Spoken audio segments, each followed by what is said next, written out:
Howdy folks, and welcome back to another episode of Tyria Talk. My name is Richie, and this show is all about the fantabulous upcoming MMO, Guild Wars 2. This is episode number 10. I can't believe it. We made it to the big 1-0, double-digit time. Woo! And the topic today is Endgame in Guild Wars 2. What are ArenaNet's plans for the Endgame in Guild Wars 2? Now, there has not been any big specific announcement. This is not necessarily an episode based on a big flashy news story, but there has been a YouTube video uploaded, which was an interview with the lead system designer, Isaiah Cartwright. I think Zol Fury is the YouTube channel that actually put out the interview. And there was some commentary about their design philosophy about the endgame. So let me get into what they said, and then I'll give you some of my reactions to it. In a nutshell, what they said they wanted to accomplish with the endgame in Guild Wars 2 is they want you to continue playing the same game that you were playing during the leveling process. So from level 1 to 80, you might be doing stuff in your personal story or dynamic events.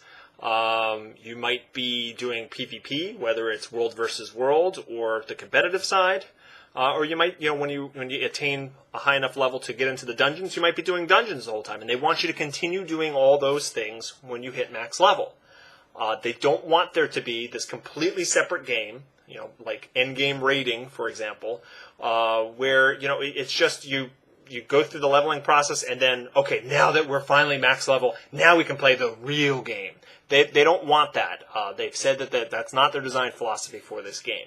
Now, they haven't specifically come out and said there will be no raiding in Guild Wars 2. So you kind of take what they're saying with a grain of salt. But the impression I got from listening to the interview and some other things that I've read is that we shouldn't be holding our breath for any kind of big next announcement about what the endgame PvEers are going to be experiencing. And it's funny because you think about it, because what happens in a lot of MMOs, and most MMOs today actually work the way that I was describing. You there's this rat race that happens, when the game first comes out, and you're just trying to rush through all the content to get to the end game. It kind of feels like, come on guys, we gotta get everyone together so that we can get in there really quick so we can level up.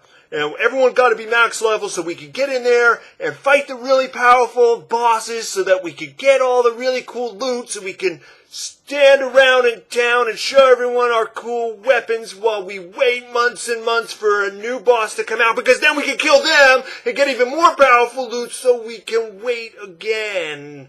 And that's a really funny example, but that's kind of what it is like you racing and you rush through this big chunk of the game so you can play this smaller chunk and then just stand around and wait for new content to come out.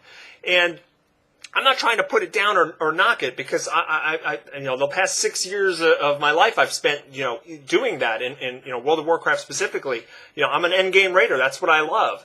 But when you really kind of break it down, it kind of is feeling it does kind of feel that way. You basically do the same dungeon over and over again. Obviously you have to work at downing these bosses and stuff, but at the end it comes down to it. What you're doing is you're leveling up your gear, and you're getting better at these strategies to improve your gear so that you can tackle the content that's not even out yet. And it's a little bit of a weird dynamic when you take a step back and actually think about it. So what exactly does that mean? How is it going to work? Well, it sounds like what they want you to do is you hit max level and you can continue to find the same types of things that you used to be doing, and you could just find harder versions of it. I know that the dungeons are going to have extremely hard versions of them.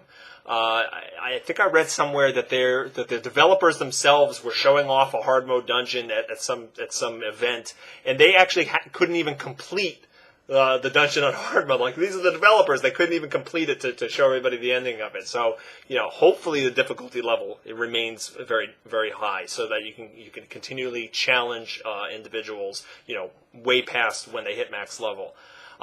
There's also going to be challenging dynamic events, like very difficult dynamic events that you can see these huge, these huge scale events going on that you probably need a whole bunch of people at max level with a lot of really cool kick-ass items, and you need to work together to beat those things.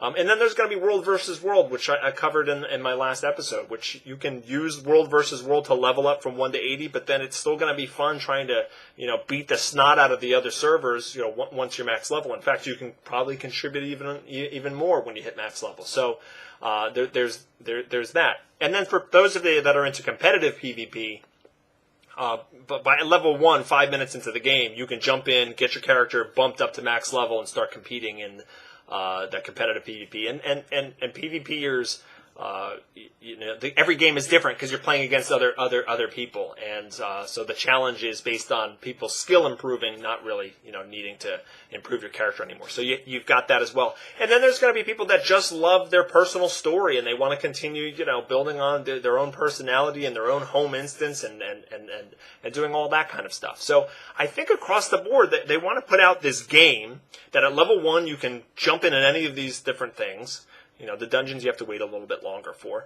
But, and when you finish at level 80, you can just continue exploring the world. Just continue to immerse yourself into this experience and continue to explore your character in this environment.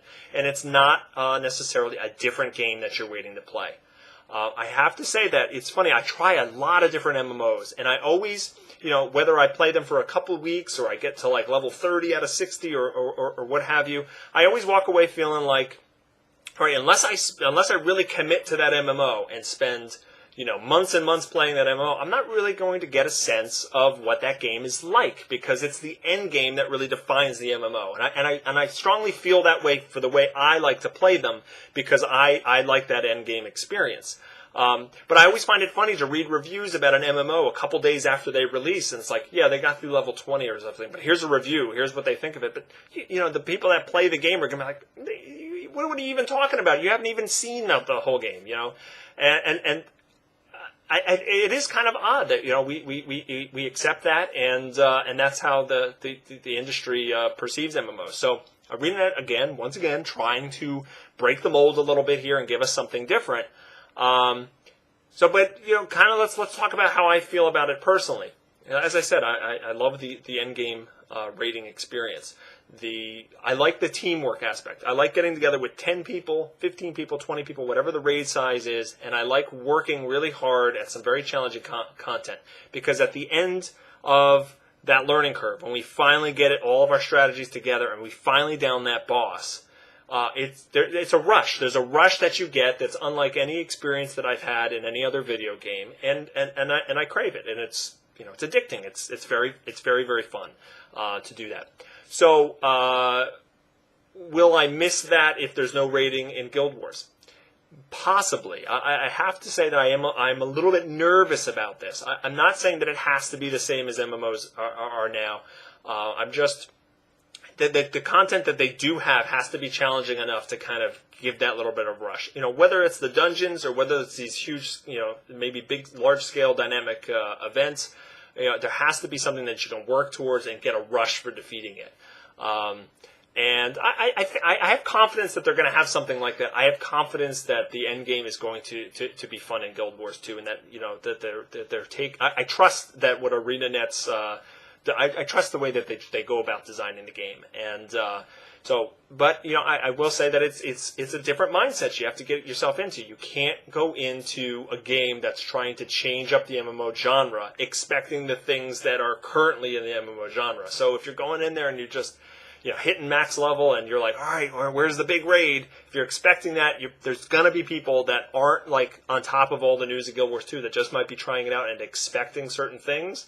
And I could see people getting disappointed or just being confused about, okay, so what am I supposed to do now? And really, you're just supposed to keep playing the game. So we have to see how that works out. Now, another thing that I don't have a ton of information on, but in the Eurogamer Expo, Colin Johansson was talking about the karma system a little bit more. And what he's basically kind of described was, for completing dynamic events, you get karma points in addition to experience points, and in addition to getting loot from any monsters that are killed, you get karma for defeating dynamic events, for overcoming dynamic events, assuming you're an active participant. And the karma is kind of like a currency that you can use to pick out very powerful weapons and armors and different types of rare items. And they said that they don't want to have the dynamic events drop any specific kind of loot that you would seek. And I really like this because I could see it would turn into let me explain it a little differently. Let's say the centaur attacking the village example, which they always use. Maybe that drops specific loot items, and maybe there's like a specific helm you're looking for. You're immediately going to search on the internet and go, okay, how can I get a cool helm? All right, this event with the pirates is the one that I have to get my helm. So you're going to constantly cherry pick and go to specific places and try to keep doing dynamic events until you finally get your helm. I think they're going to try to avoid that whole situation by just giving out karma points for defeating any kind of dynamic event so that you don't have that scavenger hunt for your specific drops that you need. You just go buy what you need and play the game and don't worry about what drops where. I like that system a lot. I'm wondering how it's going to work in dungeons. Are they going to continue to, are you going to get karma from the dungeons, or will the bosses in specific places or specific events that are in these dungeons, are they going to drop specific loot items? Because they want to avoid things becoming a grind as much as possible. That's one of their big things that they're trying to push, is that this MMO is not a grind. It's an experience that you just go through. You play when you want to. But you don't have to just run things over and over again until your eyes bleed if you don't want to. You play what you want to play.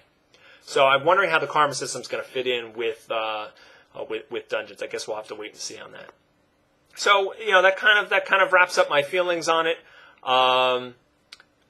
It's a wait and see for me. I'm excited that it's different. I want to believe that it's still going to have the same kind of draw to keep playing once you hit max level, and I think it will be for a while. But another one of those variables is how much content are they going to have. I know there's 1,500 dynamic events at launch. That seems like a lot, but what kind of development cycle are they going to have? Are they going to push out they're going to have an agile development cycle where they're pushing out small chunks of content like constantly?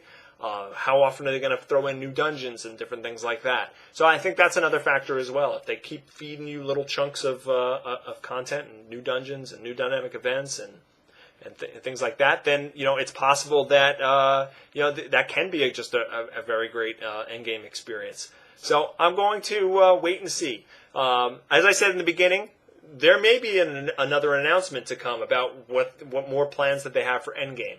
And I'm just not expecting them to come out and saying, here is Guild Wars rating. I could be wrong. We'll see. But that's going to wrap it up. What do you think about the Endgame, the philosophy that they have brought forth so far? Leave me a comment or a question below, and I will try to get back to as many of them as I can. Also, if you'd like to follow me on Twitter, you can reach me at Richie Procopio. I'm also on Google+. You can look up my name there as well as Richie Procopio. And if you're watching me on Guild Wars Live, I've been posting my videos there, then how you doing? And if not, go check out Guild Wars, guildwars2live.com for lots of different videos about the game that we all love so much. So once again, that's it. And thanks for watching.